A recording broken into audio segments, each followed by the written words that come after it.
નમસ્કાર. ચાલો બાળકો, વાર્તા સાંભળવા અને સરસ મજાની સ્વપ્ન નગરીમાં જોડાવા. આજની વાર્તાનું નામ છે પાંદડું અને ડેફુ. એક પીપળો હતો. પીપળાના ઝાડને તો ઓળખો છો ને? ગામની પાદરે હોય ને એ મોટા મોટા પાનવાળું. આ પીપળાની નીચે માટીના ડેફા. પાનખર ઋતુ આવી. એક પછી એક પાંદડા નીચે પડવા લાગ્યા. એક પાંદડું એક ઢેફા પાસે પડ્યું. એ પાંદડાએ ઢેફાને કહ્યું, ઢેફા ભાઈ, જુઓ ને, પવન કેવો જોરમાં ફૂંકાય છે.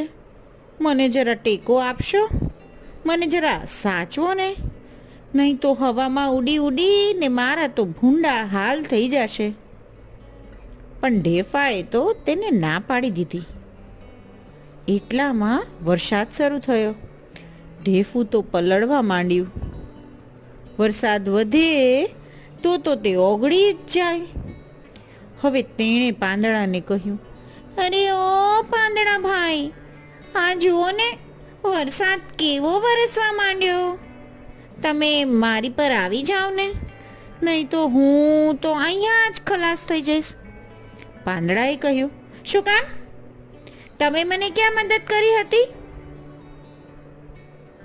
પણ ઊભા રહો, હું એવું નહીં કરું, કહી તેણે ઢેફાને પોતાની નીચે ઢાંકી દીધું. ઢેફું બચી ગયું. વરસાદ બંધ થયો. એટલે ઢેફું કહે, પાંદડા ભાઈ, તમારો ખૂબ ખૂબ આભાર.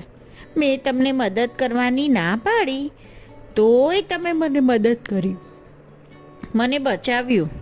હવે હું શીખ્યો કે અરસ પરસ મદદ કરવામાં જ મજા છે. સમજ્યા ને? ચાલો, પરી આવી ગઈ છે મીઠી નીંદમાં પોઢવા. Good night.